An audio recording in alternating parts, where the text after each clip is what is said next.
कक्षा एकादश के भैयाओं, हम लोगों ने पिछले वीडियो में हेक्साडेसिमल से ऑक्टल कन्वर्जन किया था और पिछले वीडियो में हमने एक बात बताई थी, शायद आपको ध्यान में होगा, कि ऑक्टल नंबर को हम 3 बिट में रिप्रेजेंट करते हैं और हेक्साडेसिमल को 4 बिट में रिप्रेजेंट करते हैं।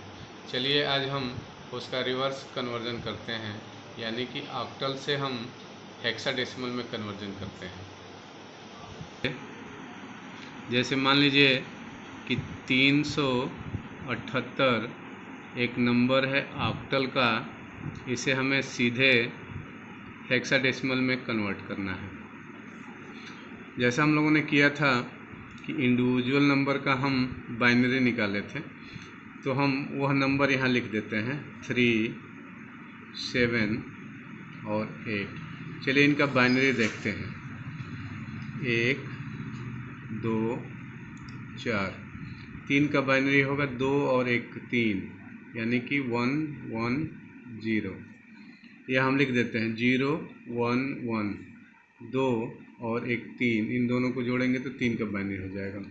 चलिए 7 का बाइनरी देखते हैं। 7 के बाइनरी में तीनों को लेना पड़ेगा, 4, 2, 6, 1, 7, यानी कि सबके सामने 1 लिखेंगे तो यही 7 का बाइनरी हो जाएगा। 8 लिखे हैं, यहाँ गलत हो गया, 8 होगा नहीं। चलिए 376 लिखते हैं, क्योंकि 8 तो ऑक्टल में होता ही नहीं है। 376।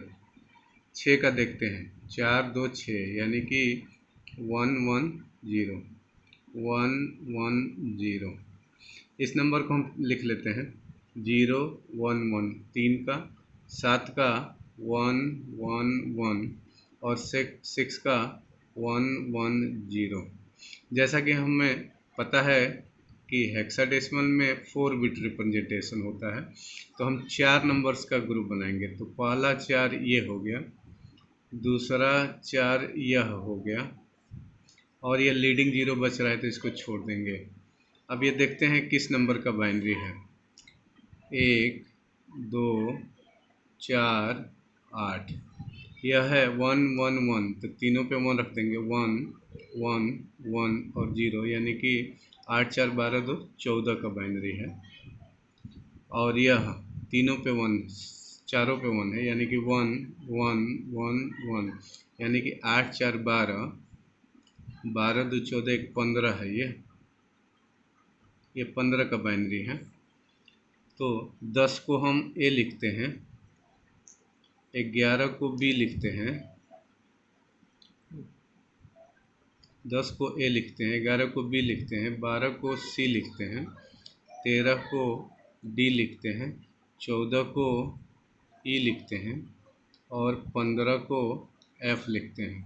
तो ये 14 है, यानी कि ई, और ये 15 है, यानी कि एफ, यानी कि एफ ई 16 होगा किसका? 376 का, जो ऑक्टल का नंबर है। इसी तरह से हम आपको 2 टास्क देते हैं, जिसे आपको ऑक्टल से हेक्साडेसिमल में ले जाना है। जैसे 254, यह ऑक्टल का है, इसका हेक्साडेसिमल कितना होगा। और एक देते हैं 352, जो ऑक्टल का है, इसका हेक्साडेसिमल कितना होगा। ध्यान यही रखना है, पहले ऑक्टल में 3 बिट में हम रिप्रेजेंट कर लेंगे और उन नंबर को लेकर के 4 का ग्रुप बना लेंगे। अगर दाहिने तरफ 4 का ग्रुप नहीं बनता है तो 0 लीडिंग जोड़ करके 4 का ग्रुप बना लेंगे। चलिए आगे हम लोग पढ़ते हैं बाइनरी एडिशन। 2 बाइनरी नंबर को कैसे हम जोड़ेंगे। बाइनरी एडिशन का तो फार्मूला, चूँकि बाइनरी में 2 ही नंबर होते हैं 0 एंड 1, तो इसके 4 नियम होते हैं। जैसे 0 प्लस 0 करेंगे तो 0 होगा, ये आपको पता है, ये हमारे डेसिमल में भी है। 0 प्लस 1 करेंगे तो 1 होगा। 1 प्लस 1 करते हैं तो होता है 10। 10 में 1 प्लस 1 10 होता है, जिसमें हम लिखते हैं 0 और 1 कैरी कर देते हैं।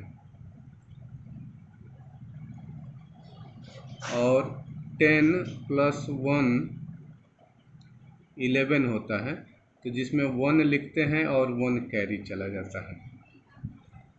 जैसे मान लीजिए कि 1 1 0 1 1 प्लस हम लिखते हैं 1 0 1 1 1। हमें इन 4 नियमों को ध्यान में रखना है। 0 प्लस 0 0, 0 प्लस 1 1, 1 प्लस 1 10, 0 लिखेंगे 1 को कैरी ले जाएंगे। 10 प्लस 1 11, जिसमें 1 लिखेंगे और 1 को कैरी ले जाएंगे। तो देखिए 1 प्लस 1 10 हुआ, 0 लिखेंगे और 1 को कैरी करा देंगे। 1 प्लस 1 10, 10 प्लस 1 10 प्लस 1 11, तो 1 लिखेंगे और 1 को कैरी करा देंगे। 1 प्लस 0 0, 0 प्लस 1 10, 0 लिखेंगे 1 को कैरी करा देंगे। 1 प्लस 1 10, 10 प्लस 0 10, 0 लिखेंगे और 1 को कैरी करा देंगे। 1 प्लस 1 10, 10 प्लस 1 11, 1 लिखेंगे और 1 कैरी जाएगा, आगे नंबर नहीं है तो 1 यहाँ उतर आएगा। यह बाइनरी एडिशन हुआ। थोड़ा हम बाइनरी एडिशन को समझते हैं। जैसे डेसिमल में हमारा नंबर होता है 0 1 2 3 4 5 6 7 8 और 9। डेसिमल में 9 ही सिंबल होते हैं,